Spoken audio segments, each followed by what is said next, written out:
Therapy Army, last be having you. Second half, absolute dog shite.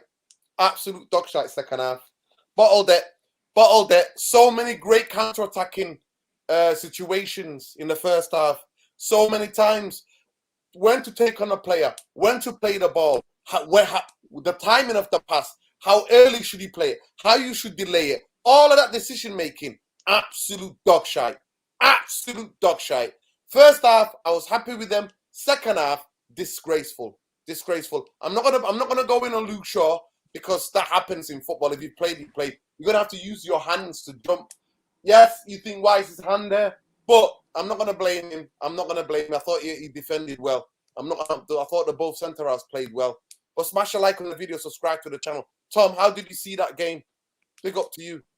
Yeah. Listen, big up everybody as always, and listen, like, share, subscribe to the channel as always, and showing everything your support. I mean, look, we knew coming into this game it was going to be difficult, and look, a lot of people will have got to the 0-0, especially when we dished out that corner.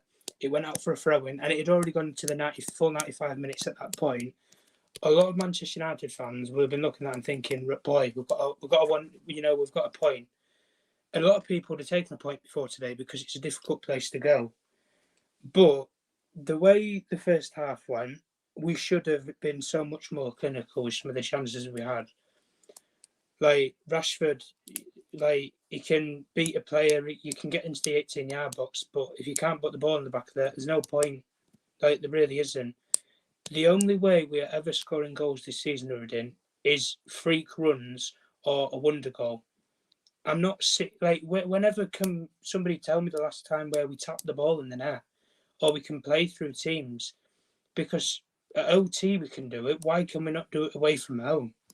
Listen, overall the game itself, we know De Zerbi is a really good coach, and he's coached these players perfectly, and he knows, if you like, his basis of his team. I'll be honest with you, defensively tonight, I wasn't actually disappointed in the lads, I'll be honest. Like people are saying here, Lindelof and Shaw, I actually wasn't disappointed with either of them. Same thing with Shaw, like, listen, things like that happen. Sometimes they go for you, sometimes they go against you. Andre Marin, we know it's standard. Like the officiating tonight was ridiculous. Mitoma and Anthony, I think, is very lucky to have not been sent off for what he did. Casemiro as well, lucky as well, not to get suspended there as well. Look, the overall game, like, listen, it was very open. It was very end to end. You know, I think both teams had the chances, and ultimately it came down to a penalty. Ironically enough, against the team that we knocked out on penalties. And listen, as soon as they give a penalty, you might as well just give them the goal already. Because David De Gea, mate, he doesn't get anywhere near any of them, and it's not a discourage to him.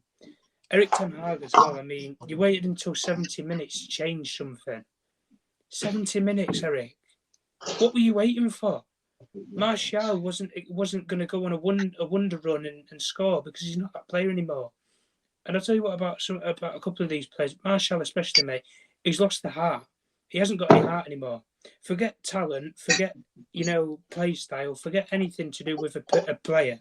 He has lost the heart for football because he just doesn't have the desire to press. He doesn't have the desire to actually contribute to the team. Do you know something? I see Marcus Rashford and Anthony blowing 50, 40 yards back to their own goal. I don't see Anthony Martial doing anything of the sort when they transition out to the wide areas, or when you switch in the front three along a triagonal.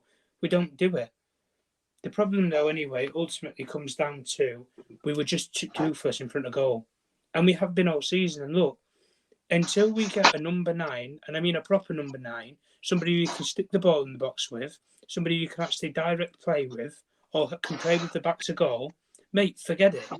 You ain't going to score a wonder goal or a Rashford, three-man dribble goal every single week that's going to bail you out. You ain't going to do it. And at the end of the day, we can blame who we want on all of this, and it comes to the same point. Until this ownership goes, you won't be serious as a club. And you know something, like the Scousers up the road now, they've got something to play for now. 2-3 weeks ago, we were all sitting at our top four's done, mate. Like, we're miles in front. But we've been saying it anyway. Tom, What is I the was point not in saying. having? What is the Tom, point I in was not having saying games that. in hand? Tom, What is the I point in was having warning games in against that. hand? It's not. Yeah. It's not top short. I said it. It's not done till it's What is done. the Don't point give in me having games in to answer hand if you don't? I would rather us have the points on the board, even if we're behind, because I know where we are. With this team, mate, we can't predict anything. And like we say, people are praying to go away to Brighton and get a point. At Brighton, you want to go away and get a point. Like, people are praying for a point at Brighton. I think it's scandalous, to be honest with you. And look, we can, hound it on whoever we want, hounding on Tanag, hounding on the players. Luke Shaw, mate, you shouldn't disrespect him because at the end of the day, I think he put in a decent performance for 90 minutes, barring that one slip up at the end that's cost us. But at the end of the day, what do you expect anyway? The only thing we can say in the end of it all is the second half, we are shocking. We have not. I don't think we've. I think there's a stat going around like out of any of the top 9 away games against the top 9 in the league this season, we haven't won one. I don't think. I think we've lost 8 of them and probably drawn one of them. I think was what the stat was. We don't have clinical players in front of goal, especially not away from home. And we said a couple of years ago with Ollie that these players they don't know the game away from home because they were a lot younger. Mate, they've progressed since then.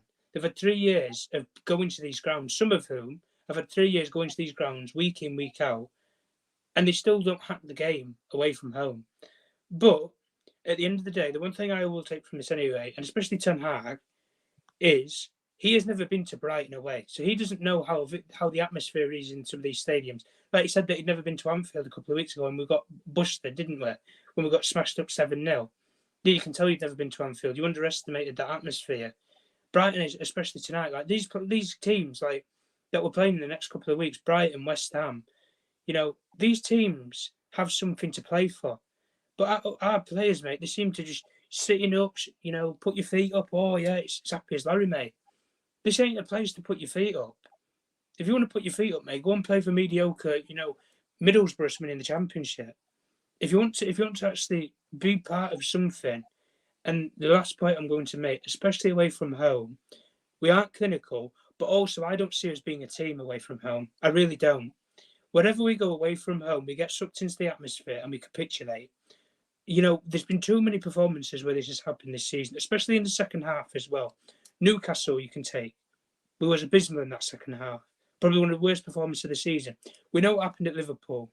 We know what happened tonight. We know what happened when you go away to other grounds. The atmosphere sucks into our players and we bottle it and we capitulate. Sevilla away. The atmosphere swallowed our players up and we got absolutely manhandled and mauled over. But ultimately, the confidence now in a lot of these players is shot. And at the end of the day, if I'm Eric Ten Hag, mate, I'm getting my list of notepads and I'm looking at all the players' names and I'm thinking, right, you're off. Because some of these players, they don't have the heart. Never mind to play for Man United, they don't have the heart to play football at this moment in time. And you might say it's hard and you feel something for them. Why? Why do you feel something for them? Why do you feel sympathy for Anthony Martial? Maybe you need some tough love. Maybe you need some bit of harsh reality, a bit of a slap down the face. It didn't do a lot of players in the back of the day any good, did that? When players need to be reined in and they need to be told something, whether it's harsh or whether it's hard or whatever, you need to be told it. And until some of these players get some tough love, you're going to keep seeing stuff like you saw tonight.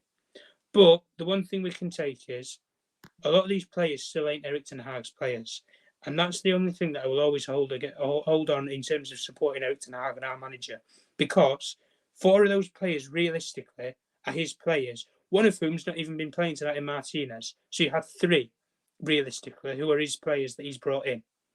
3 out of a possible 11. So give him another window. Let him get another 4, maybe 5 at a push. But we know how Man United work in the market. Let him get over half of a team. And then we'll see when we go away to teams like Brighton and stuff. But at the end of the day, it is what it is, isn't it? And we've blown it at the end with a penalty. But you're on mute, Nuruddin. You're on mute. Oh, he's on the phone. He's on the phone anyway. Bumbaye, are you there? Good evening, Tom. How are you, man? Good evening. Yeah, well, I'm not great, Bumbaye, but listen, give us your take while Nuruddin's on the phone. What do you think tonight? I think that's the rest of the crew saying, "Listen, we're not interested in coming on tonight." The bottle at that um, United, eh? do you know what, Tom? Last week when I was good evening everybody, or everybody tuning in, and those that will tune in later. I just feel, Tom, Irfan said something pretty interesting last week. I feel that sometimes I want a 4 foot guy to be able to dunk a basketball, but we all know he can't. But we still expect him to, because of he's playing for the Chicago Bulls.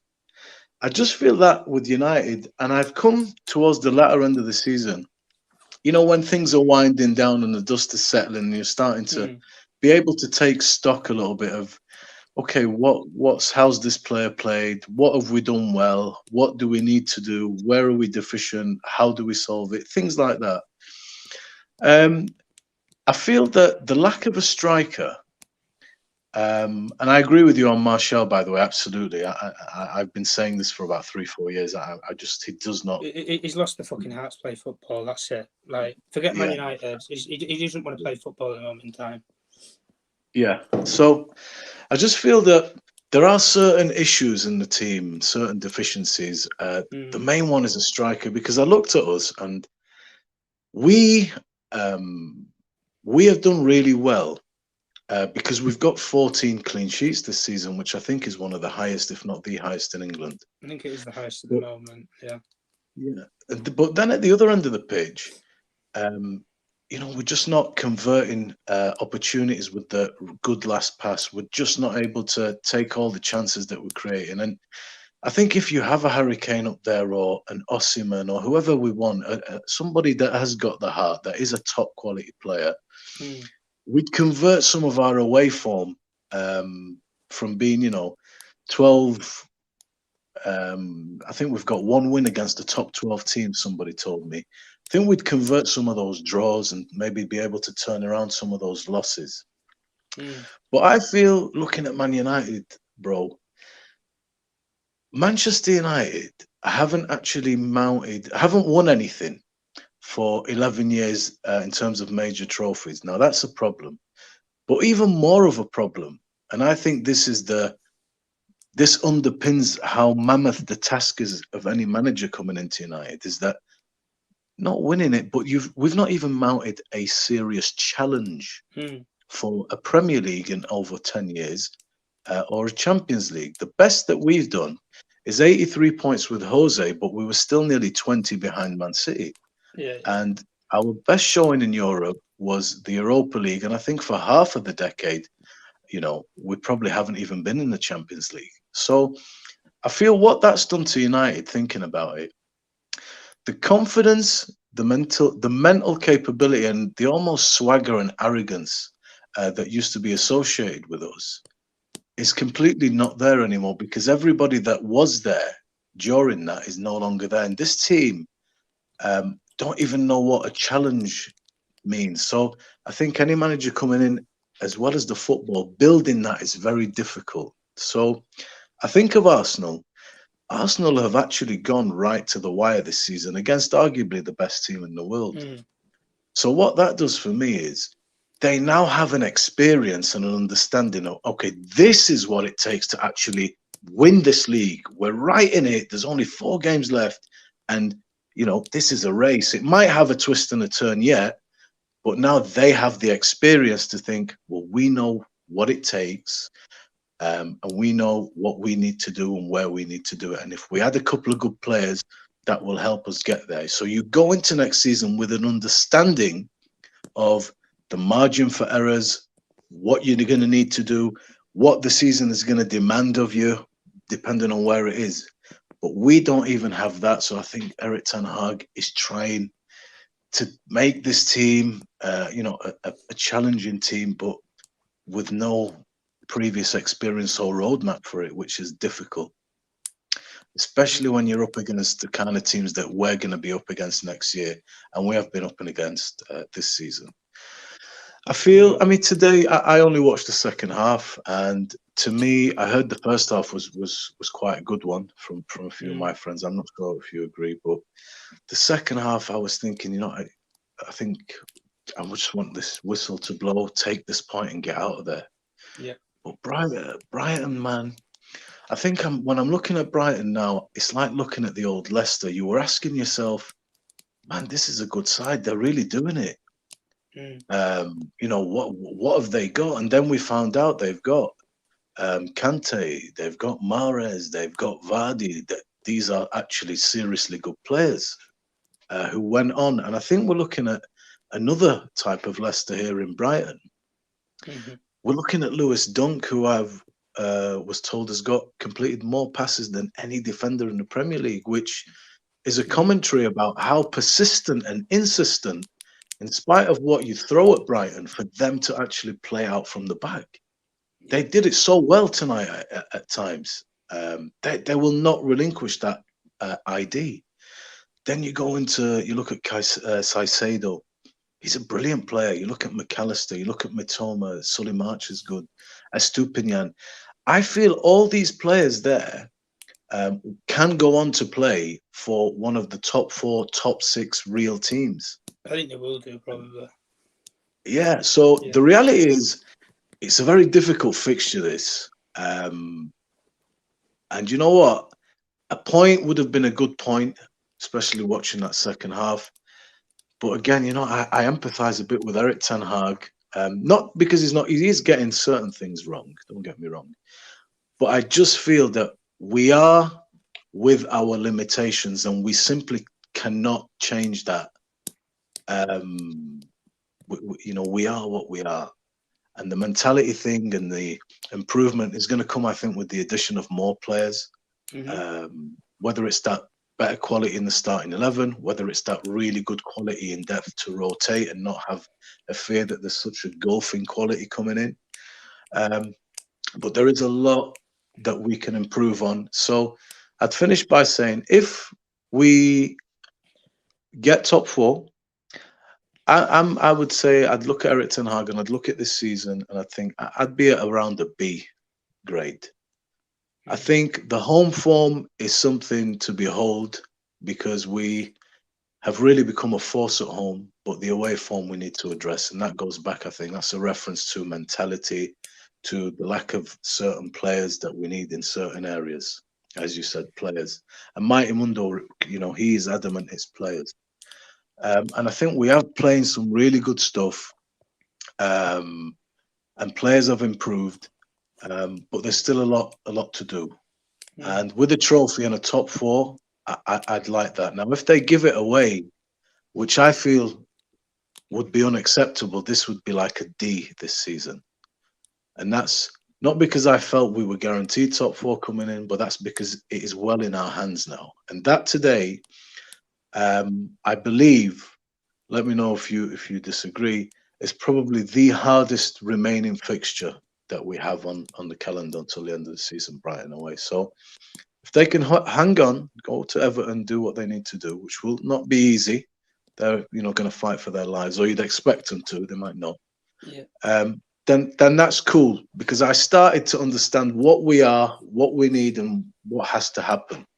And I feel the amount I can ask from the manager and the amount of that's the fault of certain players or the team, that becomes a bit more evident in the post-mortem after the season settles and finishes, when he, let's say, brings in 3, 4, 5 really good new players and you think, we see, it was them players, they're not good enough, or the mentality is wrong. But, he could bring them in and we could still be shit away and the same problems. Then you'd be like, well, hang on a minute, maybe it is him, he has to do a bit better. I can't gauge that perfectly at the moment, to be honest. I'd have to wait, but there we go. Dino, you there? Yeah, I'm here. Big up everybody. Big up Esky coming into the stream. Listen, yeah, I think the reason why we lost is because the way that Erik ten Hag made a gamble at the beginning of the season, and I've done 8 shows on this channel, 8 shows, and I appeared on the Straight Jacket podcast with Saeed, telling everybody and their fucking nan about how much that is gonna fucking ruin the end of the season. I knew that was coming. I said it again and again. We don't have the quality, we don't have the fucking strength or the depth to want to be playing all these games. And some of these players have played, so when they now can't string a pass together, when they're fucking making the wrong basic mistakes, they can't, from counter-attacking situations, they can't even find each other. I'm not surprised. He gambled, and now he is fucking the chickens have come home to roost. It's on Eric Ten Hag. This is what this is on. So you can have to say, but I'll have you say, Fergie started with Man United. Go and find out where he finished. Fergie once finished 13th. The other time, I think he finished 8th. So it's going to take time. It's going to take time. And Fergie was backed in the transfers. It took him 5-6 transfers to get Man United competing again. We were just a cup team before that. So at the end of the day, those of you are like Eric Ten Hag out. No, he has to fucking learn. He has to wake the fuck up and realize who the fuck he's managing. That's what he needs to do. But these players, the top 6 tonight, even in that second half, who came out that second half, they can't fucking string the balls together. They can't, because they're fucking fatigued. When you're fatigued, you make the wrong decisions. Any of us who play football, ouch. Fuck, I'm a trapped nerve. I can't even shout. I can't even have a go at them. I can't even do it. Pick up Esky, talk to me. Let me just get these super chats. Pick up Alien Tenor says, David De Gea made worldies again. Yeah, but you know what, Alien Tenor? He can never fucking save a penalty, can he? Yeah, I am so unconfident. Anytime the opposition team gets a penalty, I know they're going to fucking score. I know they're going to score. But yeah, bro, that penalty is not getting saved by nobody. That was a bit special, to be honest. You don't know that. Look at Adewale says, where was Rashford and Bruno? Yeah, shocking. Absolutely shocking, Adewale. Tonight, they were both fucking shocking. They both can't keep the fucking football. They're both shocking. Let me just get this other super chat. Yeah, and then we'll get Esky in here. Adewale says, Ten Hag only had 2 players he bought from the summer. These players are shy. Of course, the players are shy. Go ahead, Esky. Talk to me. How did you see that game? Especially that second half. Because second half, we fucking bottled it, bro. No, I said it yesterday. Yeah, we have bottled it. I said it yesterday. Every second half, the most second halves this season, we've just not been at it. But it doesn't come down to the manager. I can't believe that, because there's only so much you can do. He's not giving the team talk saying be shit second half. It's not happening. I'm looking at plays on the pitch. Like I'm saying, I don't know what Casemiro's English is like. We've seen it over the years where, all right, we're having a bit of a bad spell in the game. A big player will say, we're keeping it for 5 minutes. We're passing it around the back. Give it to me. Give it to me. Remember we had Zlatan? The amount of times it was going a bit wrong, and Zlatan would be like, yeah, give it to me. And the team would just calm down. They'd be like, Zlatan's got it. It's fine. I'm not seeing that in the team. We've allegedly got leaders. Martinez is the closest one, but he's not here. He's not here at the moment. Varane, again, not here. So I'm looking at it like, what do we do in the second half? To be honest, with the whole context of the game, I think we were just a bit unlucky. Yeah, they were on top, and to be fair, we had the better chances early on, but it's a handball, 99th minute penalty. Luke Shaw didn't do that much wrong, like Bumba was saying. I don't think he had a bad game. It's just a random mistake, and that happens. And to counter your point, Nuruddin, I've gone a bit back and forth with you on this for a little while. But the whole Europa League thing, who's to say, right, if he dumps us out early on and he's doing this whole 1 game a week, 2 games a week thing, we could still lose this game. It's still within the team. Brighton are still going to play as well as they did today, whether we were in Europa League or not. Brother, we're not going to be as fatigued. They're fucking fatigued. Bro, look at the amount of games we played. Don't compare it to the top 5-6 leagues in Europe. No, I get 100%. We've overachieved as far as what we're doing this season with the amount of games played and the squad. I get that. But if you look at it from the flip side, because you end up like Arteta, you're out of everything. Because look, Arteta's argument was the same. We'll go for the league. They actually had a good argument. We'll go for the league, fuck off these cups. Look at them. Look, we used to say it couldn't happen to us. Were Arsenal fatigued against, Liverpool and whatever else, but they fatigued against West Ham and Southampton. I don't want to talk about them because it's about us today. But the point being was he had that mentality that you did. He said the squad's not good enough for all competitions. And what are they winning this season? They're winning fuck all. In hindsight, if he had stayed in Europa League when we bottled it, they'd be favourites right now, wouldn't they? Do you know what I mean? It's what I hear your point, Nurin, 100% hear your point. Look, yeah, I'm a football manager enthusiast. I play it constantly, innit? It's better to have, when you go into a new side, especially, less games, implement your style, and you go from there. But in his mind, he's thinking, we should be good enough. How to keep the fucking ball. 100%, Nurin. 100%. I absolutely agree with you. If we got knocked out in the Europa League group stages, I wouldn't be asked. But the fact you make it through, you're going to have to try and go through the rest of them. Because what's the point getting out the groups? All right, we've had a bit of fun going to Azerbaijan and all this fucking places. Now let's do what? You had to do that, though. I hear you. I do hear you, Nuruddin. But at the same time, look at Arteta. He done the exact same thing you did. And their squad's better than ours, by the way. The depth's probably the same, but their squad is better than ours, their first 11, right? They've done exactly what we've done, and then they're worse off than us. We won something. Imagine we had this mentality in the League Cup.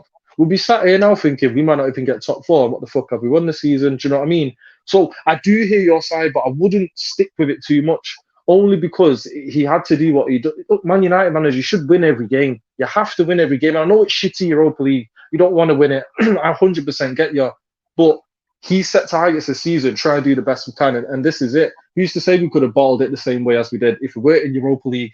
That's all I'm saying. But on the game today, all I think is it's a bit unlucky. Yeah, it's shit 99th minute penalty. Do you know what? It's a bit of what do you call it? A bit of revenge. Remember the Bruno, the whistle blew, and then they give the penalty. It's sort of a little bit of a revenge thing there. And again with the FA Cup. So big up Brighton, to be fair. Also, I want to say man of the match, Caicedo. The guy played. Where did he play fullback today? Said he was the best fullback on the pitch. 21 years old. He's allegedly a Man United fan. How people are knocking on his door saying, when are you signing? Is a joke to me. Yeah. And another thing, I heard a report come out today, sorry to move it on, but from the Athletic saying that Man United will only have around 100 million to spend. The rest will be on transfers. Yeah. So I don't know what we're going to do this season. Forget the all owner situation. We only got 100 million to spend and we need a striker. Everyone can agree. But the rest of the team needs work. This manager is going to have 3 hands tied behind his back, let alone 2. We'll grow another pair of hands and that will get tied behind his back with these fucking owners. So we'll have to see. I think we just got lucky today, boys. Nothing much into that. That's what I think. Yo, big up, Eski.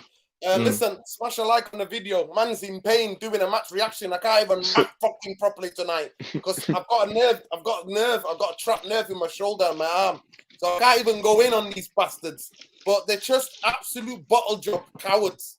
And Eric Ten Hag has to take responsibility for thinking that he can take these bottle job mentality without proper coaching on the training ground. He can get them competing for everything. We cannot compete for everything. And I've said it. I sound like a fucking broken record, but I've said it and I said it again. So smash a fucking like on this video. Subscribe to the channel. We're on the road to 10K. You get raw, real fucking match reaction on here. Raw and real. That's how it happens. We don't try to sugarcoat stuff. We don't do it on this channel.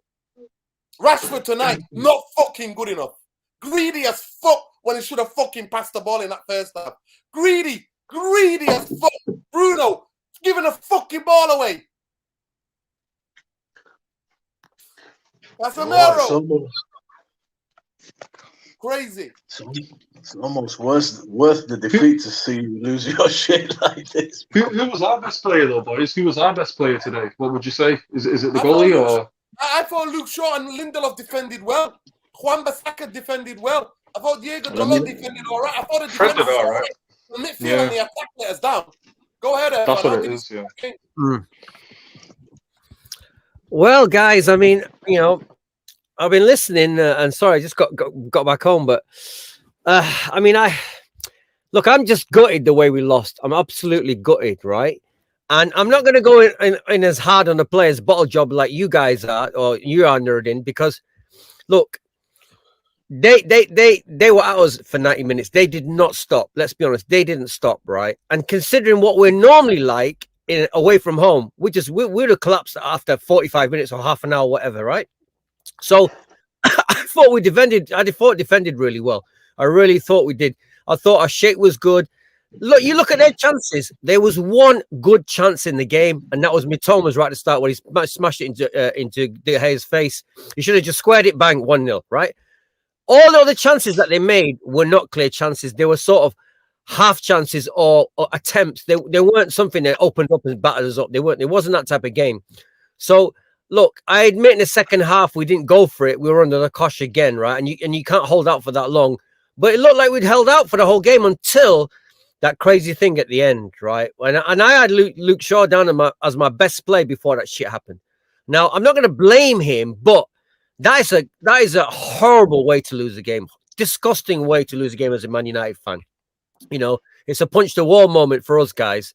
But you know, if you let the team dictate like that, right? You sort of deserve to lose to a degree because you've got to give more in the second half. You've got to give more. And we did nothing till about the 70th minute. In the 70th minute, we had from about 70 to 75, we had a few chances, we had a few shots, but we don't have that clinical nature of finding that pass at the right moment to score. We just don't. We're still relying on Rashford trying to take on 3 guys and score, stuff like that. And I admit it's neat to when Martial's there, it's neat to play, but still, it still lacks that cutting edge. So, we were all happy to take a draw. I was happy to take a draw, and Nurdin, you were happy to take a draw. we were like, we were almost like, I don't think I've ever seen a game. Can you remember a game where the very last incident led to a goal? The very last incident next time, I can't remember it. So much as I'm gutted, I'm also proud of some of the fight they showed, but it also reveals the level we're at against a team that's going to go for us for 90 minutes. And let's face it, they had revenge in their hearts, in their minds. Yeah. They wanted revenge on us, right? And they went for it. I think they would have beaten a lot of teams today, not just us.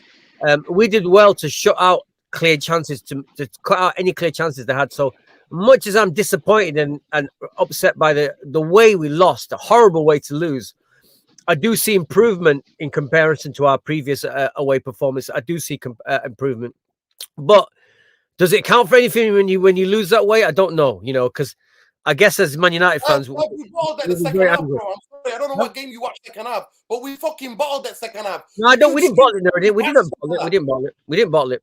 We didn't bottle it. The second half. We got showed our level. Our level got revealed. Our level got revealed. We didn't bottle it. Our level got revealed. Sit down, pass the ball to each other. Let me just get this super chat. I get this squad's tired, but these players can't play possession-based football. They are a counter-attack player. They can't even fucking counter-attack properly. They can't even counter-attack properly. They cannot even fucking do that. Yeah, but how are they counter-attacking team? They're fucking confused right now. They can't even counter-attack Adewale. We need players that can cut it. Yeah, I agree. We already know the quality and depth's not there. But I thought Fred was good tonight. I thought Fred was good tonight in the first half for doing this on the pitch. But bringing on fucking Sancho, what the fuck is Sancho gonna do? And what the fuck is Workers gonna do? Yeah. But Nerd, in the reality check, look at our previous away performances. Were they as shit as that one? Was today as shit as when we were away? Answer this. C says Brighton manager has been able to implement high speed style while preventing our club from playing with all that spending. You know what it is? Because he's got a fucking time on a training ground. I talked about it. When you're a new fucking manager, you need the time on the training ground to implement your fucking football. Instead, I want to win trophies. You can't fucking win trophies because these pricks are shit. You're angry, Nerd. You're just angry. You wasted fucking time. You're angry, mate. No. And now they're fatigued. And we're shocked. Man United are going to play more games than anybody else in the fucking Europe this season. More than anybody else. And we're shocked that they can't string 2 passes together. They're already shit and fatigued. And somebody said this, Rashford tonight. This is what fucking Rashford was. Rashford, this is what he was. Rashford shoots, right, when he needs to pass, and passes when he needs to have a shot. Absolute abysmal. I agree there. Yeah, I agree there, yeah. I told you there is our level. This is the level we're at, man. This is our level. Taptimus, he's not my fucking boyfriend, but without him, you will not be where you are in the fucking league. Without his fucking goals. So wake up and smell the fucking coffee. He's not my boyfriend. I just don't go in on him. I don't like going in on him every fucking minute. While this club fucking mishandled him and mishandled all the other players. Nerdin, we can't be too arrogant, Some of our fans are too arrogant, They're very arrogant, You can't beat desire and hard work. You can't beat that. No matter if you spend 100. Look at Chelsea. Even if you spend $1 billion on a team, you can't beat hard work and desire. And hats off to Brighton. Hats off to them. Irfan is coaching. Yeah, but It's I not didn't been even heard you. You said guys. you don't have Talking coaching. about Europa League. You've got no coaching. You've got no It's about the coaching. fucking time on the training ground. You don't understand that. You're not getting that into your head. It's about time. The December has a time on the training ground Yes, to fucking build on. So I said that reveals our level. That reveals our level because we haven't any coaching because we're playing too many about games. fucking level. It's about fans like you are like trophy. We've got to go for things. Fuck the Mickey Mouse See, trophy. I never said that. I never said that, No, Nerdy. but what are you talking about? That's so many fans are like, well, we gotta go for a trophy. Mickey No, I Mouse never said that. trophy. I've asked you this question loads of times before. I said, why is he going for all these trophies? Where we haven't got a squad to do it. I've asked you this loads of times on the channel. You can listen back. I'm saying this is where we are because, you know, like I said, we got found out today in terms of the way they can play for 90 minutes non-stop, the way they're brilliant on the ball. Everyone can pass really well. We haven't got that. We just haven't got that. And you keep saying it's because we're playing too many games, the coaching's not there. And like I said to you, yeah, this is the level we're at because of all those things you just said. So I don't understand these muppets in the comments saying, "Oh, what's this guy talking?" I'm giving you reality, you morons. I'm telling you the truth. Yeah, you can play, you can take your arrogance somewhere else, but this is a level where we are not at the level yet. We need another season or another 2 seasons before we get to that level that you want to get to. And this is where we are. You know, and I don't think it was a shockingly poor away performance like I expected. This was a half decent away performance to a degree. All right, it was. I really was. Yeah. I didn't see us get battered like we expected us. You know, they could have beaten us 5-0. If we played against Seville the way we did here, we got beaten 5-6-0. So you guys, United fans, need to pipe down and chill out and not expect. You're not the great Man United team of Ferguson anymore. This is where you are. This is the level you're at. So wake up, listen, people. Tom, I'll go back to you, Tom. Tom, we got 5 games left. Liverpool are fucking breathing down our fucking necks, right? 5 games left. It's the West Ham game, a must-win game now. Oh, absolutely. Like, I'm calling from this point on now. You can forget what we said before when me and you did the show on Monday where we stated that the home game should get us by, mate. No. We need to pick up points away from home.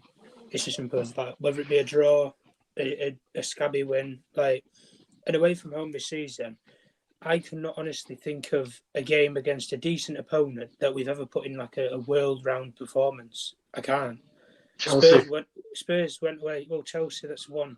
We get a point from it. Like, you go to Spurs, you're 2-0 up, like against a bottle top of a team who have been all season, and you bottle that lead there. That could have been 3 points. Tonight, if you take your chances, literally all tonight was whoever scores wins the game. That was it, because neither team was going to score, but both teams were not going to score tonight. It was either going to end 0-0 or one of them were going to get a lucky goal at the end. And that's what it came down to, unfortunately. And look, we can say what we want about performances and, you know, Brighton play 1 game a week all season and we've played more games. That's all well and good, yeah. But a lot of these players, regardless of tiredness or anything, some of them just don't have the heart at the moment. They don't. They don't have the heart. And listen, I've seen without Martial, yeah, but Martial's not the only one. A couple of these players, they don't have the heart to play high-level or quality football. They don't. Listen, Fred, mate, you were balling out in Shakhtar in the Ukrainian league, mate. Nobody even knew you before you came to Manchester United. Like, there's one player that you can, if you want to use. Rashford, the final third, mate. Listen, we used to take the piss out of Daniel James for his final third play. But you know what, Marcus Rashford, mate, he doesn't know the game in the final third. Apart from, oh, there's the goal. I'm just gonna power it. That's all. Apart from that, I haven't seen a single bit of, if you like, football IQ in the final third from him. Anthony, we could say the same thing for Anthony. All he can do is cut him with his left foot, and that's it. That's all he has to his game. Martial, mate, like, you've lost the heart. You don't have the heart to play at this football club. Whether it be week in, week out, coming off the bench for 10 minutes, you just don't have the heart. You have given up the hunt. You've given up the ghost before you even started, and you've already abandoned us for most of the season anyway.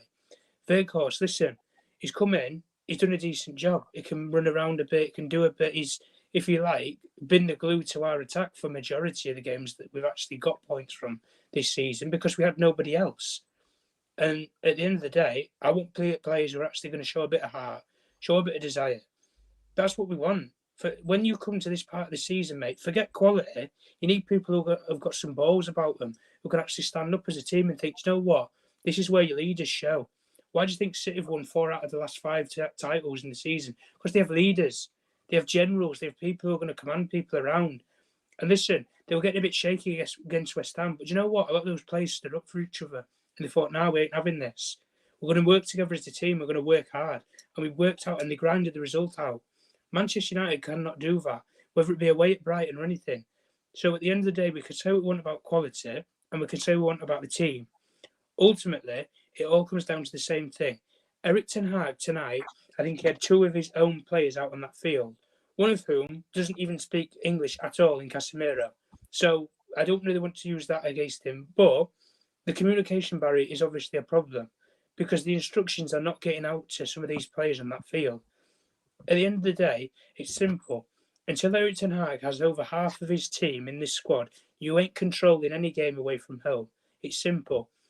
And at the end of the day, when we've gone away from home, I haven't seen us blow a team away 3-4-0. I haven't seen it. I haven't been impressed with us away from home. City got slapped up. Arsenal, yeah, it was a decent performance, but we lost the game. We bottled it at the end. Chelsea was the only real glimmering light away at the bridge when we got the equaliser. That was it. But Wolves, for example, when we went away there, scabby 1-0. Tonight, it could have been a scabby 1-0. We're not consistent and we don't put in the shift and the hard yards away from home. And ultimately, it costs you. And at the end of the day, if you don't have heart in football when it comes to the last 10 games of a season, well, mate, you ain't going to cut it. You ain't going to cut it at Man United and you certainly ain't going to cut it anywhere else. Because you can say what you want. You can build up a tally of points. 2 or 3 weeks ago, these players were sitting up at home with a cup of tea and a jammy dodgy thinking, oh, do you know what? We've counted stars looking at the rest of the Premier League and the rest of the top 4 races has been crap this season. Because you know what? We're sitting pretty and we're what? Well, I think we're what? 8-9 points clear at one point in time. Spurs game happened, right? You dropped 2 points. Tonight, drop 3 points. So suddenly you take 5 points away from that 8 or 9 and suddenly, oh shit, we need to get playing again now. And ultimately, we go to you have the West Ham game now. I think a lot of people right now will be bricking it. West Ham, mate. West Ham will be a lot harder than what Brighton is tonight. And the reason why I say that isn't because of the quality. They are fighting to stay in this league. And the financial implications, if you go down now in the Premier League, is far worse than if you can't get yourself out of it. Why do you think Leeds have done what they've done and brought in Big Sam with 4 games to go? Because they need the money. They need the finances to keep the club running under that ownership. West Ham are no different. They've got a 60,000 capacity stadium that they've got to pay off. They need to stay in the Premier League. These clubs, mate, they are fighting on the backbones of their arse. And we've said it before and we've said it again. The teams that we have left in this running, apart from Chelsea, have something to play for, whether it be a relegation, Europe, or a title, whatever. Some of these teams have something to play for. The only team that don't is Chelsea because they're mid-table. They're not going to get relegated, but they're not going to go any higher.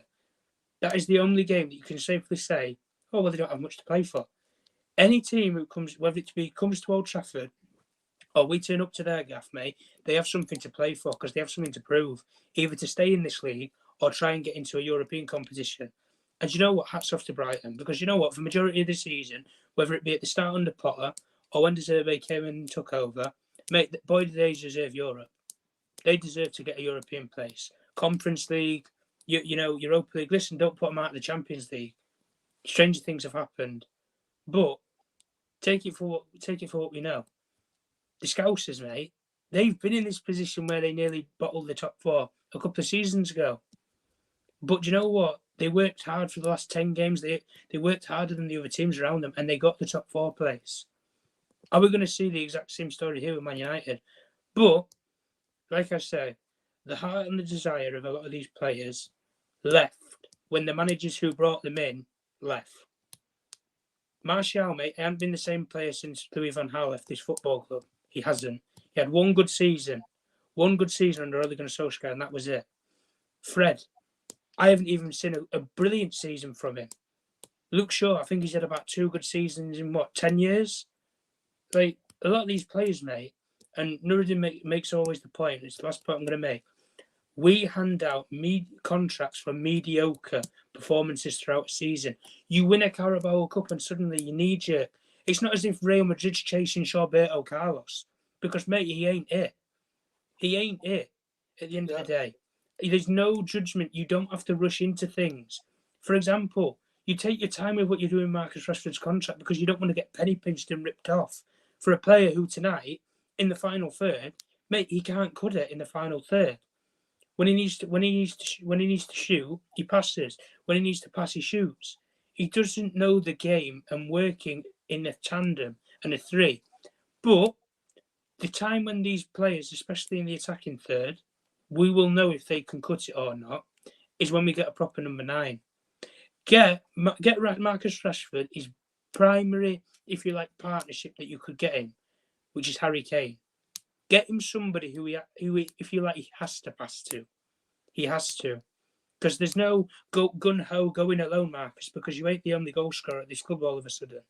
Somebody like that, Osimhen, whoever people want. Listen, get somebody who can put the ball in the back of the net and get you 20, 30 goals a season. And then, if Marcus Rashford is still doing the same of what he is doing now, even though Eric Ten Hag will coach him and tell him not to, you have to choose these angles. He has to go in on some of these players. That's it.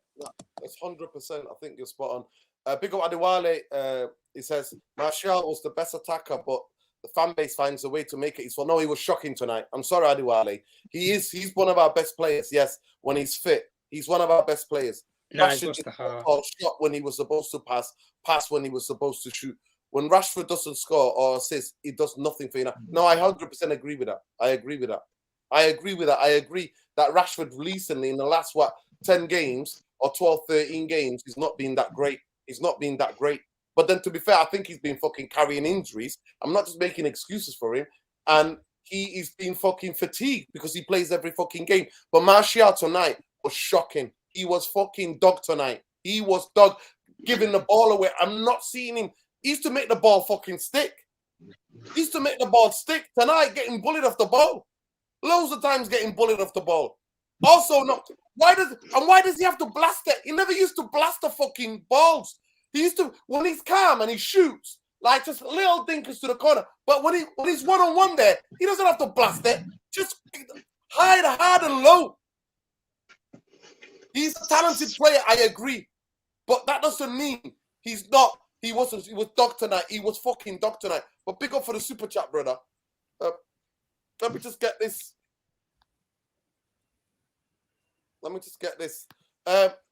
Would you take Kane over Rashford? No, we need fucking Rashford in the team. He's the only person who's got natural fucking pace. He's the only player who's got natural fucking pace. So we're going to need him. So I'm not taking fucking Harry Kane who plays the midfield now. He can fuck off with that alien tenor. With love. Always with love. If a new number 9 comes, who's going to pass him to him? Rashford? No. I totally understand. No, 100%. He's fucking greedy. I totally understand about what you're saying. He's fucking greedy tonight. Fucking greedy. Big up Jarvis. Jarvis, how did you see the game? How did you see that second half? Because I thought the first half we competed. We created a bit of chances.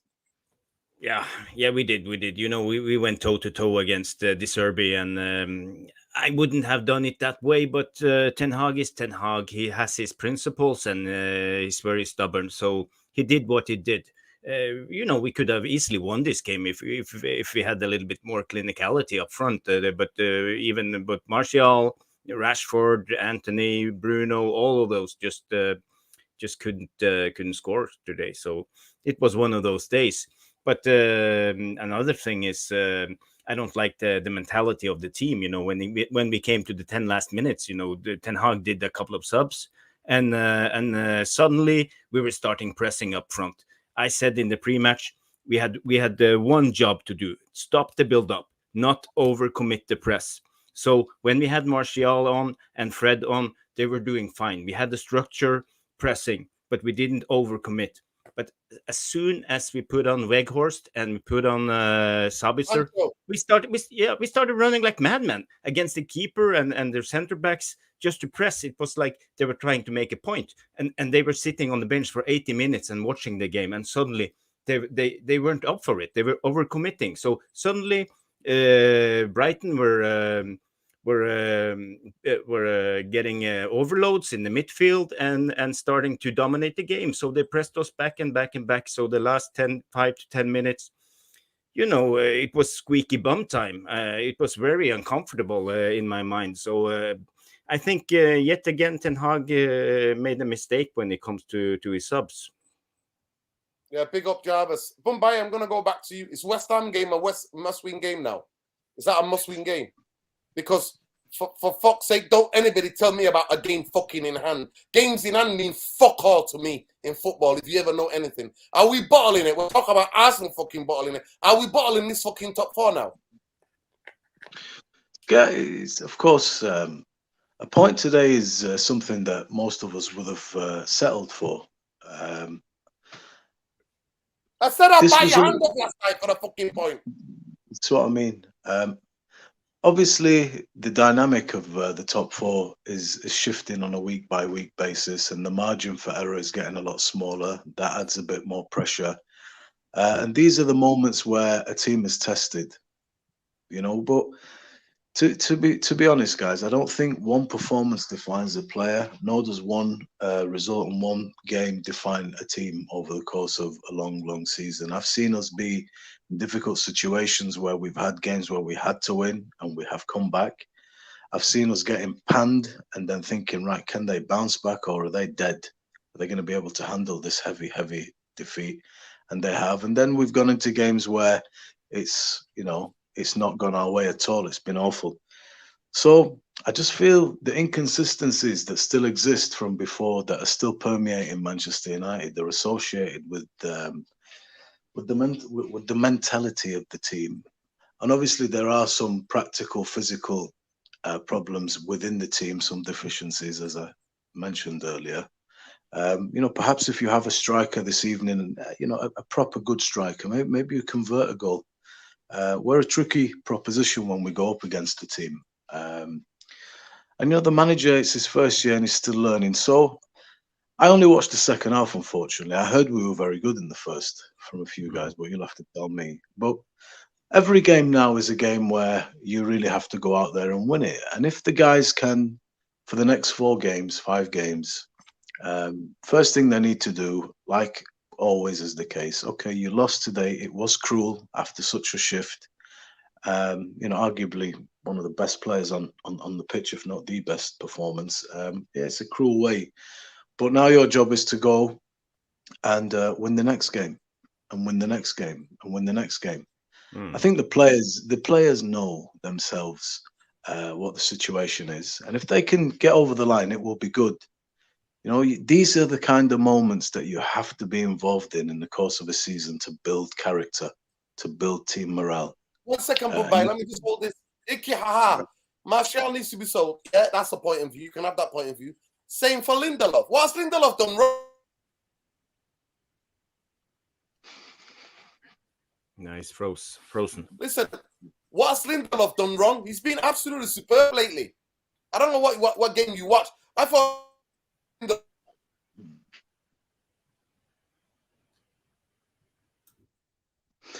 This is it, man. It's like I said, one game doesn't define a player, one performance or a team. It's been a long season, and there's always a midway point to be had. I think you can always tell a lot about whether it's the manager, whether it's the team in the post-mortems of things. When things are actually happening, everything's live. The situation is dynamic. It's changing. Your critique is instant.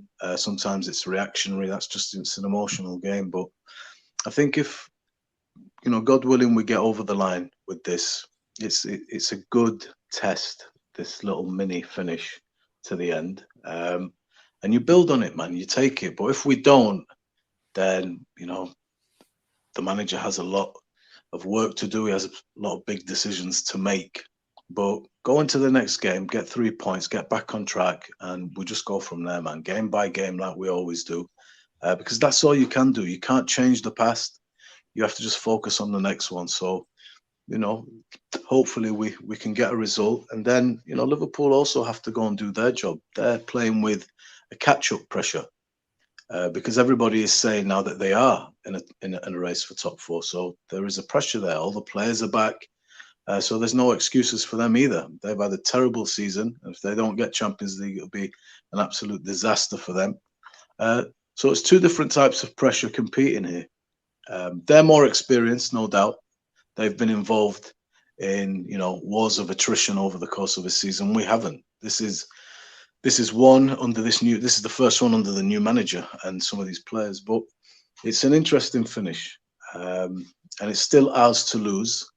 So it's not all doom and gloom until we do the next post-match preview or post-match, show. Then we may be having a more precarious conversation. But that's all we can do.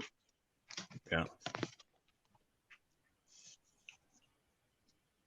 Eski, what are you thinking, bro?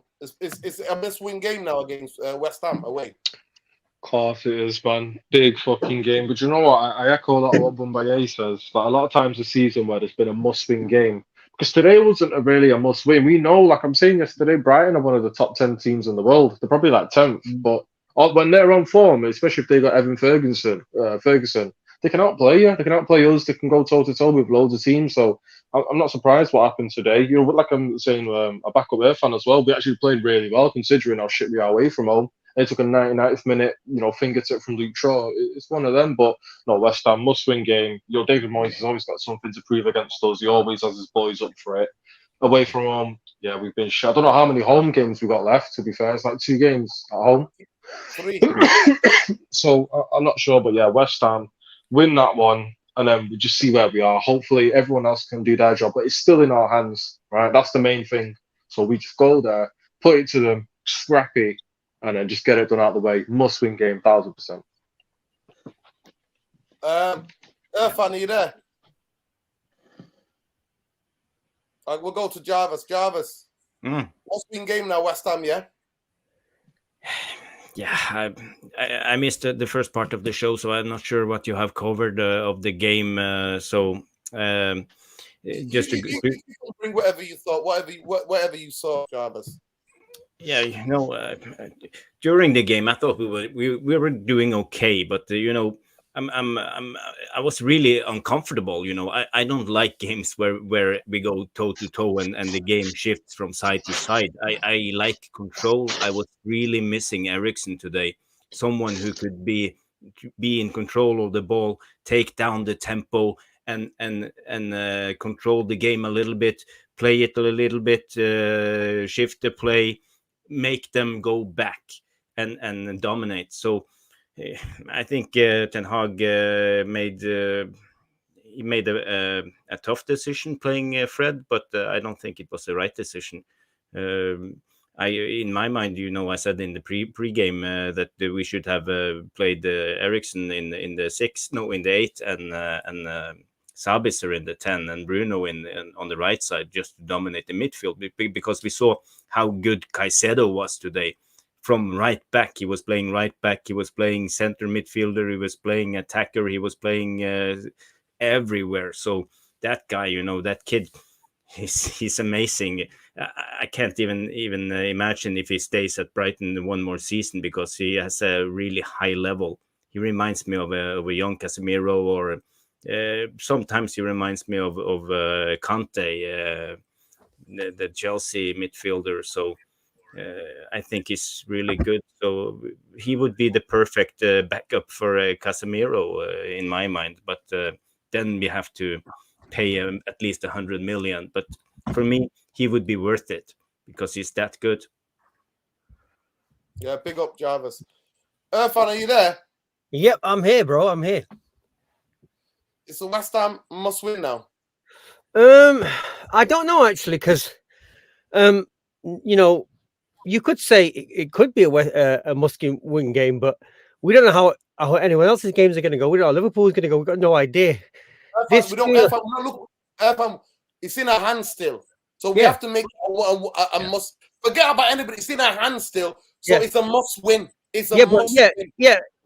You can say it's must win, but how do you know Liverpool's going to win every game of theirs, every last game? Listen, Irfan, I'm not asked about what they can do. Listen, are you asking my opinion or what? Are you asking my opinion or what? I'm asking your opinion. So don't talk about Liverpool. It's Man United. Next game, a must-win game, yes or no? Yeah, and I'm up to answer that. I have to answer what I say. You know what? You forced me to say what I want to say. Understood? Yeah. So I'm not sure if it's a must-win game because I don't know if Liverpool's going to win all of their games. This is what happens at the end of the season. You know, you don't know what's going to happen. Only a really top team like City, you can bet that they're probably going to win every game. Don't about Liverpool. It's Liverpool, a schizophrenic team. Okay, they got it together last 5 games. Look, like I said, I'm going to repeat. I take a bit of heart from today's loss. It was a horrible loss, but we didn't capitulate like we normally do away. Because I'm still happy the way we bossed Aston Villa. So I'm optimistic, and everyone got, you know, you're negative, I'm negative. I'm not so down. I know it was a horrible way to lose. It looked bad in the second half, but we came up against a very good Brighton team that was super hungry to smash us. Let's be honest about that. All right, they're probably still hurting from the FA Cup loss. So look, guys, let's not get carried away.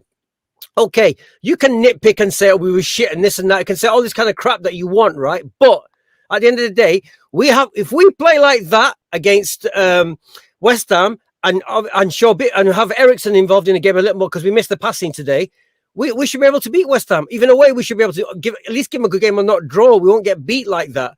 So look, I'm normally like pissed off with the team. I wasn't pissed off with them today. It was bad that the way they lost, and all the neutrals will say, "Oh yeah, we deserve to lose because they were on the front foot all the whole game," and you can agree with that. But I don't think the West Ham is the do-all end-all. It's our home games. We got to make our home games count. We win those 3 home games. There's no worry about us getting the top 4. We don't have to worry about that. That's how I personally believe it. So as long as we don't lose against West Ham is how I see it.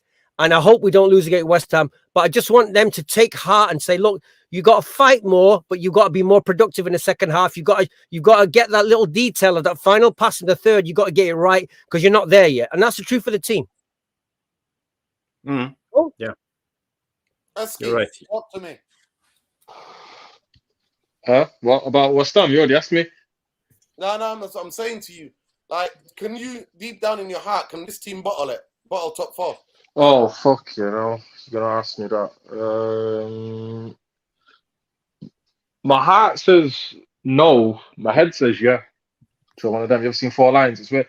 I don't want to say what Irfan said, innit? Like, it depends on everyone else, but it's in our hands, Nurid, innit? It's in our hands. And like I'm saying, every time we've needed a result this season, we've got one. Yeah. The Sevilla away performance, it wasn't needed. Like you're saying, it's a Mickey Mouse Cup. That doesn't define us this season. The games where we needed a bounce back after we got smashed by the fucking Scousers, yeah, we won the next game.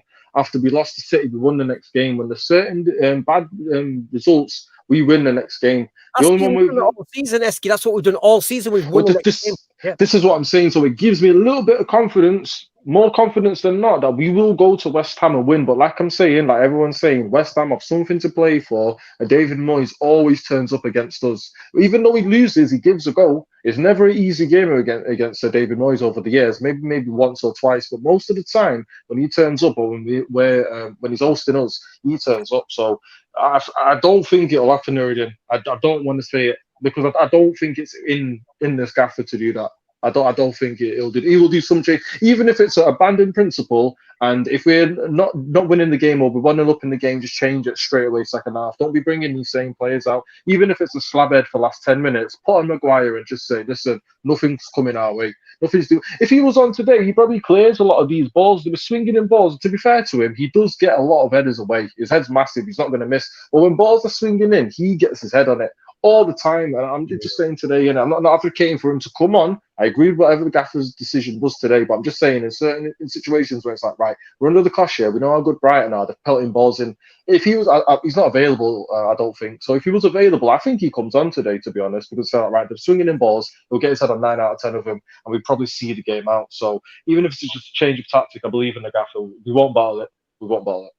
Eski, can I go back to you a second though? Can I just say though, if we did put him on, say we play with a back 3 at the end, just because they were piling under pressure. Yeah. Aren't we allowing them to pile even more pressure on midfield or whatever from the front? Because obviously you've lost a man, and that's allowing more space for them to come out. Because you saw how far forward their defensive line. I'm not saying play back 3. No. I would have kept the shape. Just take out Lindelof and put Maguire there. Luke Shaw can stay. and because he was having a better game, or he's fine on that left side, he can cover that channel. Maguire just stays there. If they're swinging in balls from deep, you've got it. If they're swinging in corners, you've got it. Because 9 times out of 10, the one attribute he does have for our team, especially, is defending set pieces. Attacking set pieces, he gets his head on it, can't direct it. We know that. But defending set pieces, he's very, very good. And I want to say with Jarvis's point. Sorry, what was it? With Jarvis's point. Stream, brother. I'm going to second. Go on, Esky. Just finish. Go on. No, let him go. Super chat.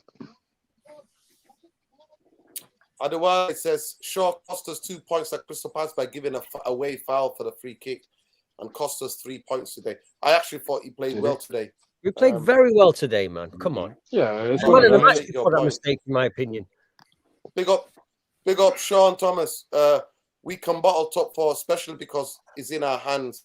The sloppiness will not disappear. I'll start again. We can bottle top 4. Big up, Sean Tom, for the super chat, especially because it's in our hands. The sloppiness we saw today will not disappear. Our best bet is to hope others fail. Well, that's just shocking. Mick, how did you see the game, bro? How did you see it? Did you do a watch along? No, I didn't get trolled into a watch along this time, like 2 days ago.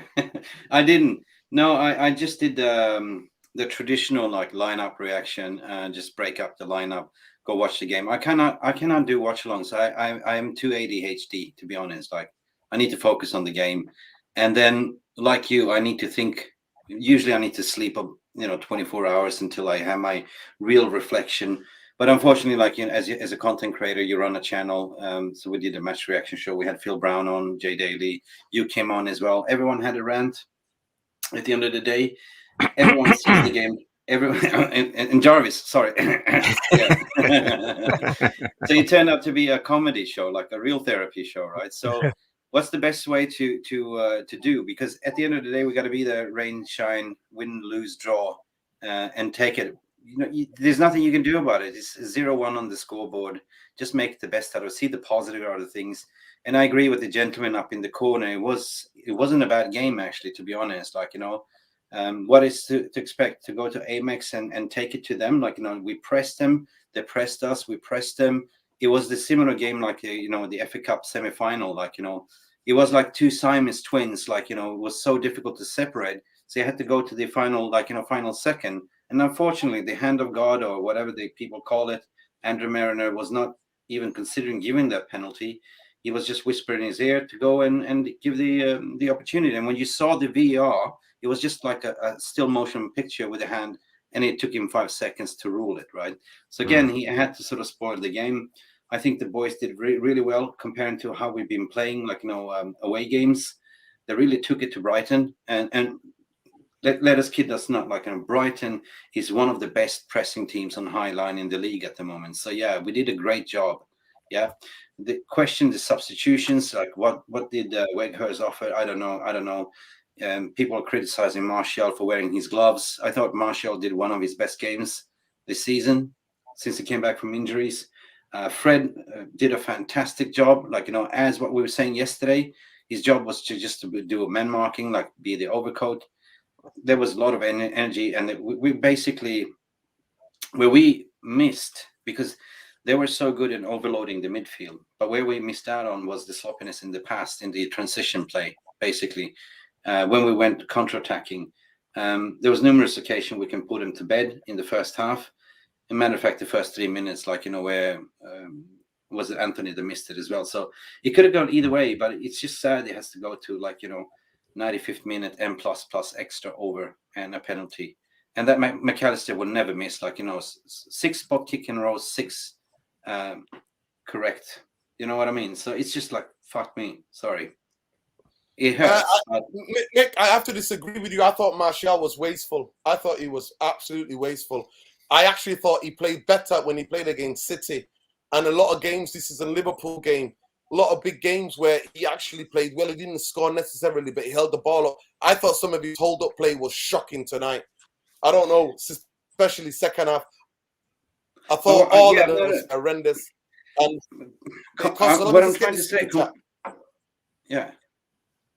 Let me just get the super chat. Big up, Mupsy TV. Big up, brother. He said Brighton were our hardest game this month. and only lost by a last-minute penalty, I believe we can still get top 4. We just need to win 100%. every game now.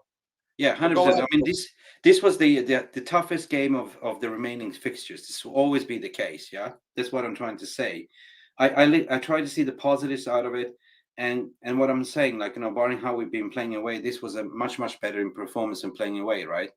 We didn't go to defend. We didn't go like, you know, we actually took the game to them. So we played a high pressing line, and big up again for Luke Shaw, because I haven't seen Twitter, but there's a lot of PTSD fans that will go and blame Luke Shaw, blah blah blah. But you know, No, I don't blame Luke Shaw.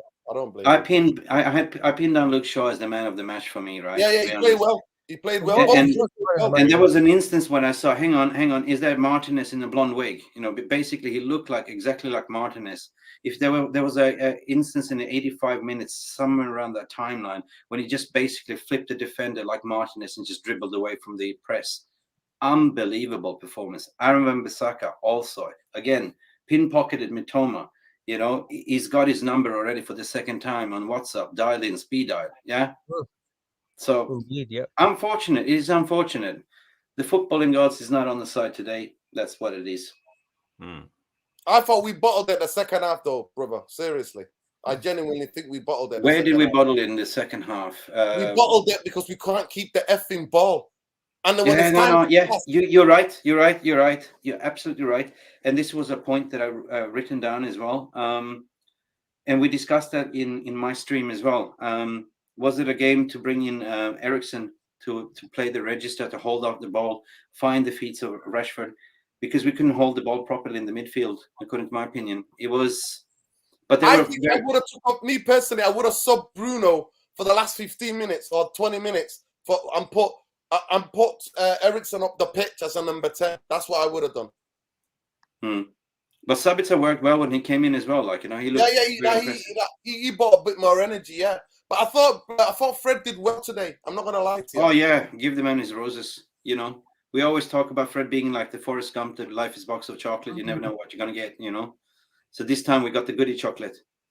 But I don't think we bottled it in the second half, done Nuruddin. We bottled it against Sevilla. Sevilla, we bottled it. Sevilla, we didn't bottle it today. Sevilla, we bottled it. We didn't.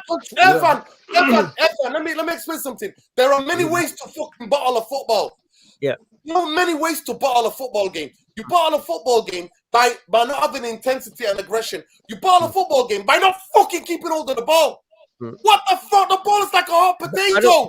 I don't think that's bottling it, though. I just think that's bottling it. That is bottling it. Bottling it when the ball's like the ball's coming to you like a hot potato and you've lost it upstairs. That's bottling it. We didn't show the level. Because we can't construct any passes. No. Losing a lead ball in it. It's not bottling it. That's not bottling it. No. That is bottling it. That to me is. But you know why? All Man United players should be technical to keep the fucking ball. Keep the ball. By a foul. I repeat. We bottled it against Sevilla. We didn't bottle it against Brighton. It won with the very last kick of the game. We bottled it against Sevilla. They hemmed us in second half. And because they're a very good team, they're a very, very good team. That's why. We could not even construct the passing in the second half on the counter attack. That used to be our game. That was our game on the two fucking previous managers. And I repeat again, it shows our level. This is the level we're at. This is the level we're at. That is called the fucking ball job. We bottled the fucking second half. I don't know what game you watched. We didn't. I watched the same game you watched, Nuruddin. We didn't bottle it. You watched the same game I watched. You watched a different game. You can't keep on the fucking ball. The top six, the midfield, and the attack. I know when the team bottles it. They didn't bottle it today. No, I know when they bottle it. They didn't bottle it today. Definitely didn't bottle it today.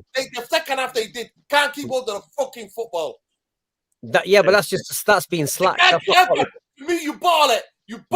The way I was brought up on the Fergie, every Manchester United attacker should show for the ball. That's how you know who's a Man United player and who isn't. That's how you know. Show for the ball.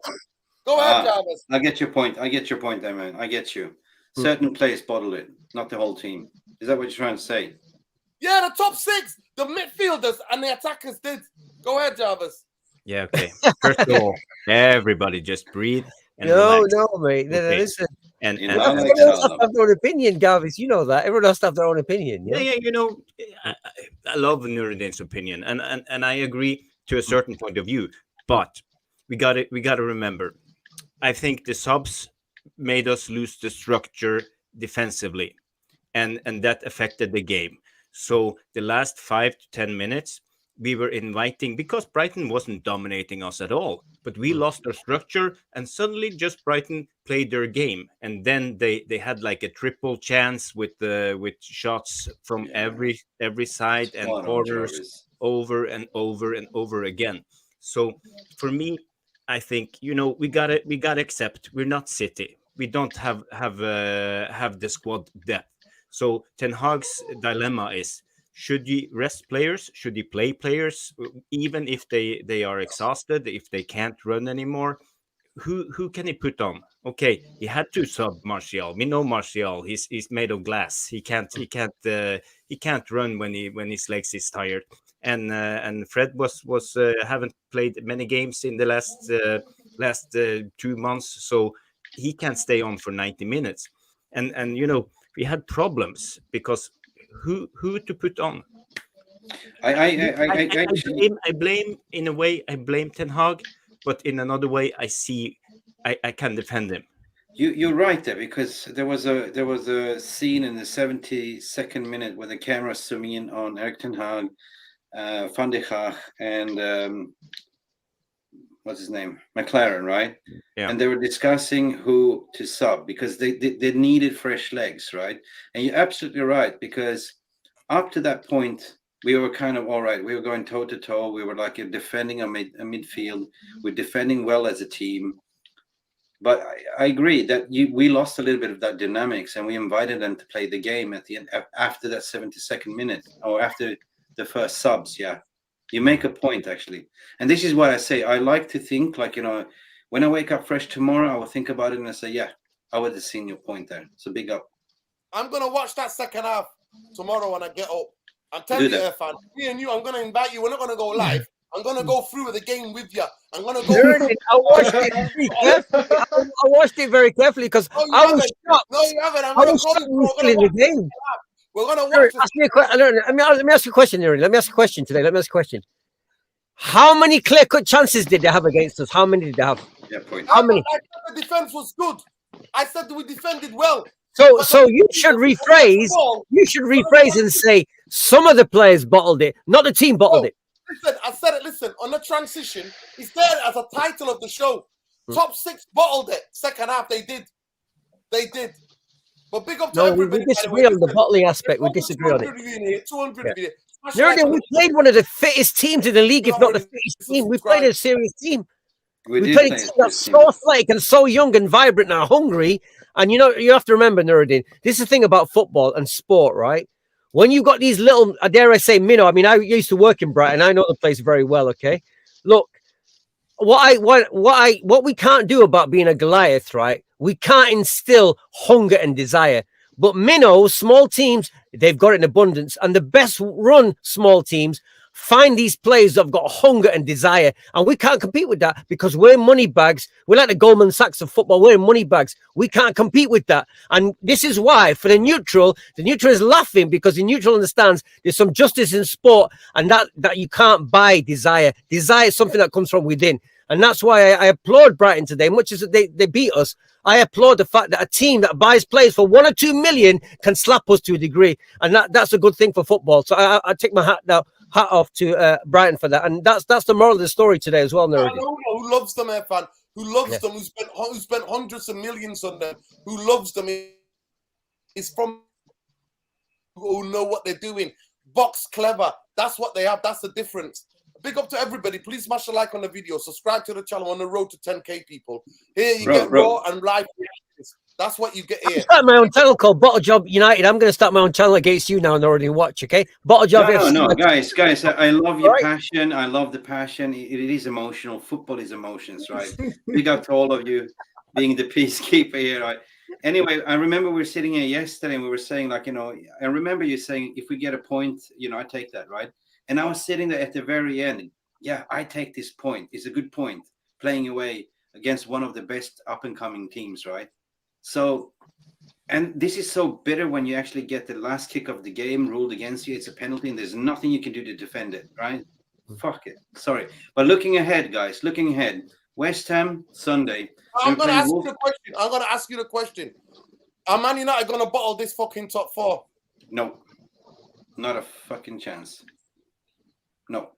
You've got more faith. I swear to God, you've got more faith than. Yeah, but anybody if you I look know. at that, we're playing Wolves at home, we're playing Chelsea at home, and Fulham at home, right? 3 home games. How many games have we lost at home? In the Realistically, last 25-0. We've lost one and drawn 3. no chance. No, I know in you the- don't. I know you don't like the talk about 2 games in your hand against Liverpool, but seriously, they're not going to catch top 4. They're not. Just be realistic, man. But again, we should never tease the footballing gods here, right? Don't jinx it. I think Liverpool is it's 4 points clear of Liverpool and 1 game in hand. Is it? Need fuck all the game in hand, Boombaye, but go ahead. Are we going to bottle it, yes or no, this bottle jobs? No chance. God willing, no, man. You know, it's the lads have done well up to this point. If they can just finish it off, it's a good thing. So I say no. They'll come good for us, and hopefully they go into the next one, they win it. You know, and Liverpool have to win as well. So we see. Listen, I just want to have one quick question for all of you. I posted it on Twitter. Those of you who follow me on Twitter, the rest of you can find it on YouTube. Did any of you see the embargoed version of Eric Ten Hag's press conference last night? Yeah, I did. He basically came out and said, "I need investment. The best players in the world cost a lot of money. We're going to need investment if this club wants to challenge for the Champions League of the league." That's in. And he said, they asked him, is there plans in place? And are you frustrated with the sale? He said, there's no plans in place. We don't know what's happening in the summer. wow. Yeah. We're fucked. The shadow's not good. The shadow over Man United is not going away, Nuruddin. That big dark cloud is still there. And this is the cloud that we have to comment on the games with that over our head, over every fan. So, you know, this is why the misery and pain is still there, Nuruddin. Having to say that, you know, if you depack what he said there, I mean, he's got his target probably set on paper, right? But he just doesn't have the finance and operations to go get him until everything is solved with the takeover.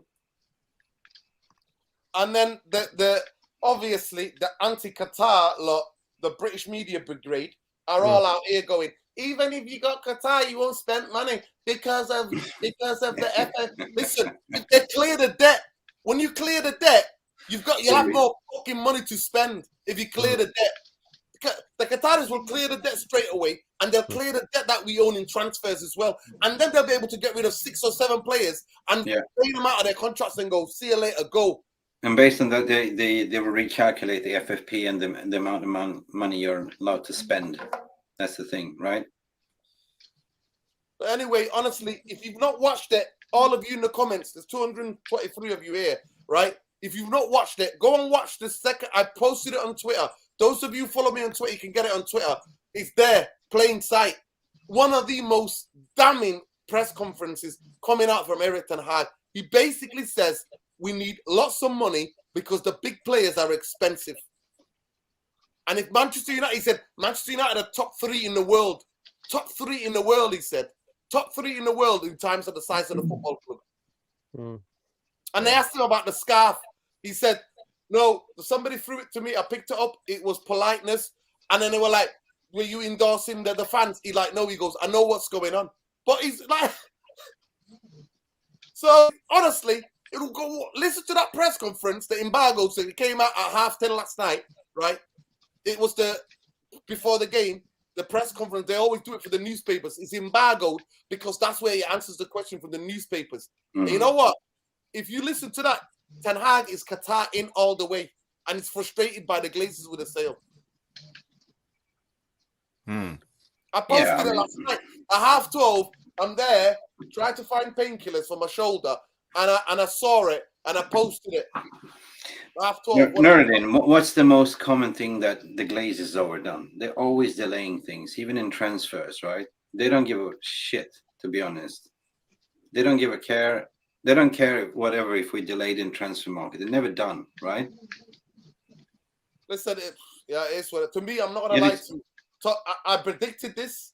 I said the end of the season would, because of the amount of games in the Europa League. I said the quality is not there. I said the strength is not there. The depth is not there. And I said towards the end of the season, we're going to feel it.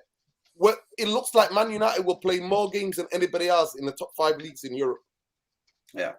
Right? One thing is clear. Ten Hag wants Glazers out 100%. No, 100%. Picking up the scab. He knows what he was doing. And he said it as much as so. But go and check it out. But honestly, guys, I'm absolutely in pain. It adds insult to injury. I can't even have a proper rant now. I can't even have a proper rant. Go take a walk. Clear your head. Go for a walk, clear your head. Get some fresh air. Always works. I couldn't even get I used to go walk around.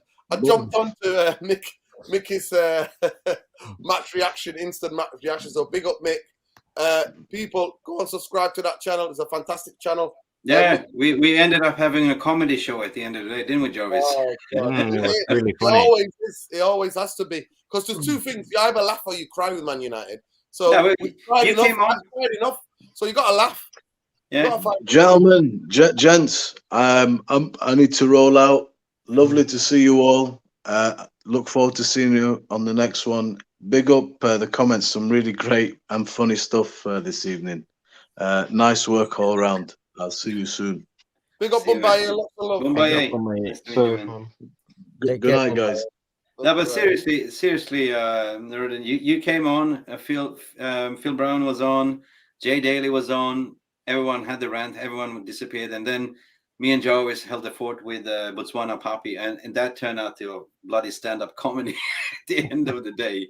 We finished it. So watch it. Watch the end of it. It's priceless. No, we didn't. What do you mean? I said how good we need to take our hats off to Brighton. I said that already. So what's this guy saying? I said Brighton deserve props, man. The big deserve. Listen, Eski says that, and I agree with him. They're the top in terms of playing style. They're the top in the top 10 in the world of teams. The Big time. Yeah, they're incredible. And you know what? What hurts me tonight? Soon as I saw their team, Casado right back, I was like, yes, we're going to dominate the midfield. Did we F? Because he looked like he played in 3D. Tonight, watching that game, I thought I saw 3 different Casados. He's playing right wing, playing right back, and centre midfield. Yeah, so good. Brother, you know what? I had to change my thumbnail after the post show, and I called it "We Didn't Deserve It."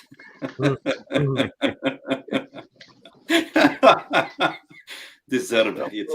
We have to laugh. Alhamdulillah. You know what? I'm happy for Brighton. I got a couple of friends who I went to uni with who are Brighton fans. They've sent me messages. But you know what? Listen, big up for Casado, man. Seriously, he was prime. Like, he was playing in 3 positions. He was everywhere. Like, you know, at the end, he ended up playing in the midfield. Like, he was mad. He was so good. Yeah. Somebody snatch him up. Seriously. Listen, they're going to want 80 million for him. They're going to want. Oh yeah, 80. he's worth it. He's worth it. Yeah. He's Listen, a mini for how much? 6 million. 6 4 million. or 5 million. 4 or 5 This is what you have to do in the transfer market. Go to the freaking grassroots, pick them up. You know. Oh, you can't. You can't. Irfan, he was a United fan. Irfan, Antonio Valencia was trying to get United to buy this kid. You can't. When you're like a Google, when your name's like Google or something like that, no one's going to sell you for 1 million or 2 million. That's not going to happen. Brighton can because they're Brighton. They can do these deals. We can't. We're Man United. No, Irfan, no one will ever give us a player for 1 million, even if he's worth 10 pence. They'll say give us 50 million. Yeah. Man United could have bought him for 6 million. You need to calm down. Man United could have bought him for 6 million. United are capable of doing deals like that. We're not capable of doing deals like that. We're not capable. Because we're run by the fucking Glazers, that's why. Exactly. But we could have got him for 6 million. Alaves, we could have got him for 12 million. Alaves, who plays for Man City now, could have got him. Yeah, Alvarez, yeah. Alvarez. We could have got Enzo as well. Ranić said. But no, the Glazers knew better. This is how small teams survive. This is how they do it. There's teams like this all over the world. They survive because they've got no money and they've got to use their brains. We're like a Google. I told you, we don't have. We know when he thinks of us that we don't operate that way.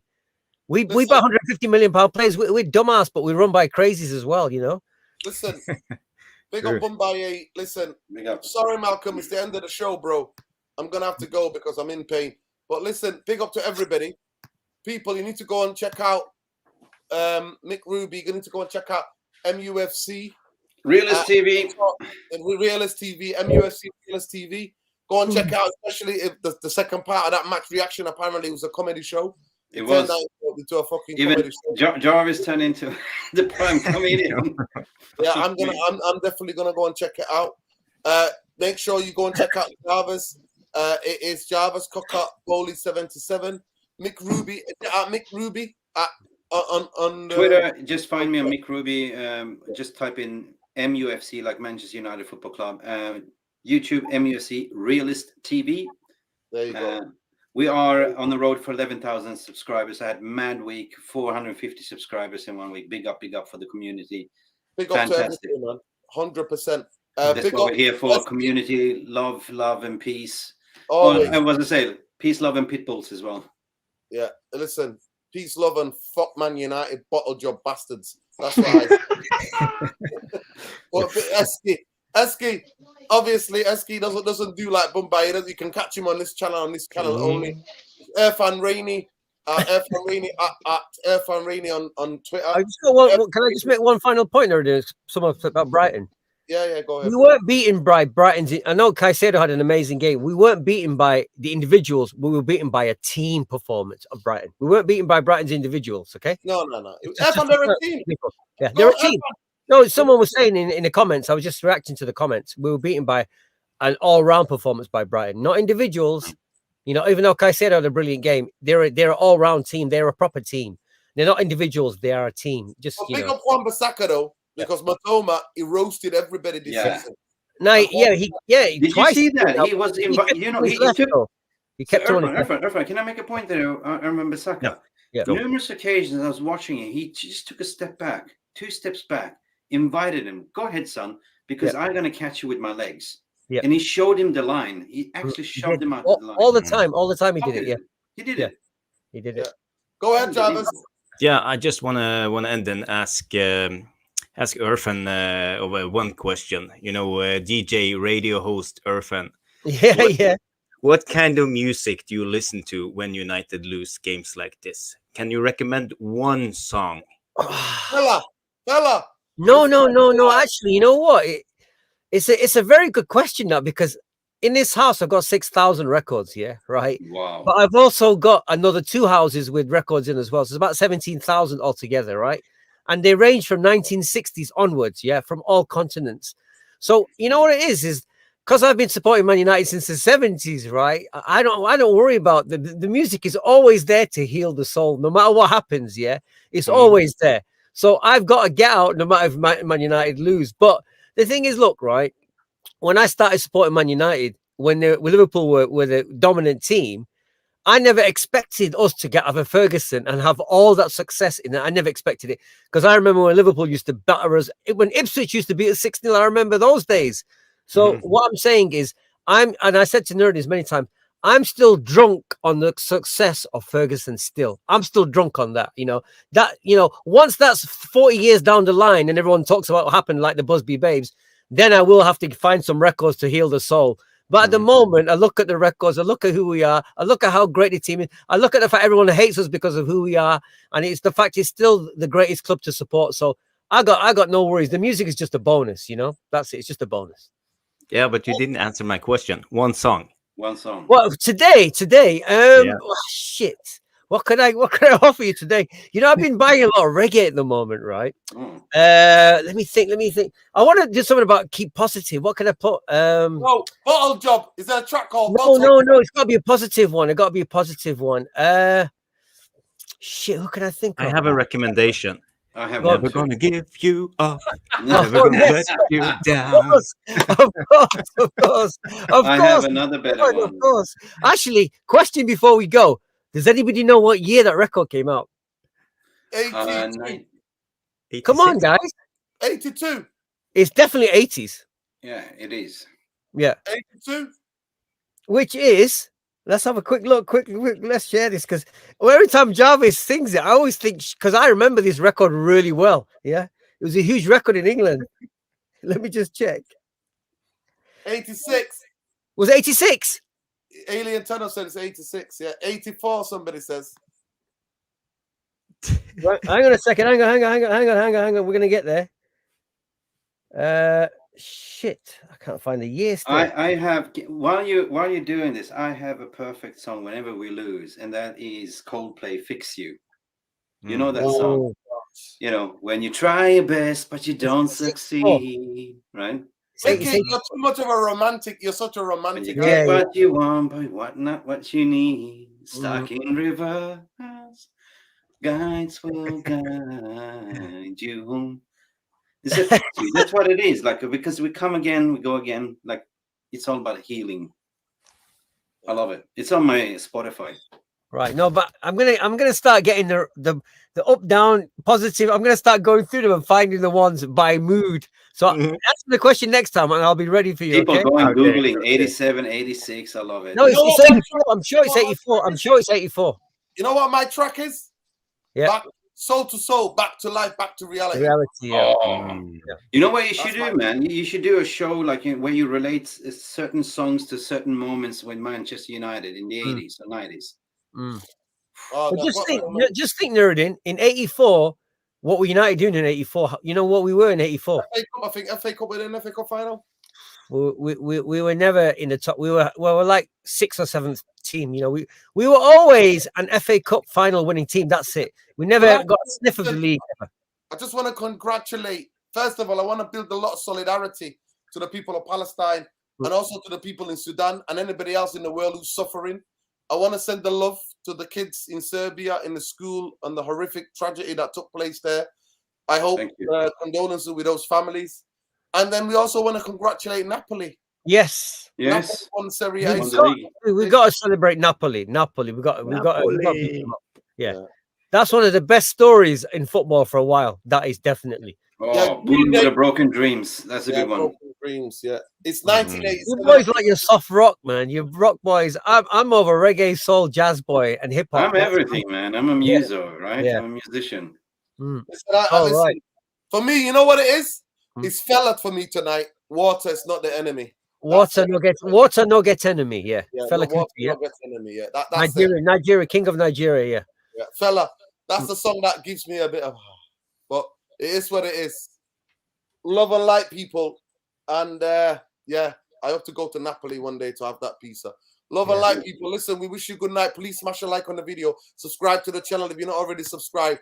Please go and check out Airfan Rainy at Airfan Rainy on Instagram, music. Airfan Rainy on Twitter, a lot of political stuff. Listen, I heal him on a dance floor, you know. He dances hard, this guy. So I've got my healing to do this weekend and next weekend and the parties. Yeah. I'm not lying to you. Wait. I have a joke. So Liverpool sings "You Never Walk Alone," and then you have that song, "I Keep Dancing on My Own." You know what? United used to sing that, by the way, and Celtic used to sing that song, by the way. You never walk alone. It's not Liverpool's, by the way. It's not also. But without Airfan, I'm not going to lie to you. I think I would have. I don't think I could have watched Man United. The dark years. Thanks to Airfan playing the songs for me, so I can just let loose and sweat. But it is what it is. Big up to everybody. Love and light. And we'll see you soon. But yeah, go and check out the people's channels, people. Road to 15K. Mick Rubio at Man UFC Realist TV.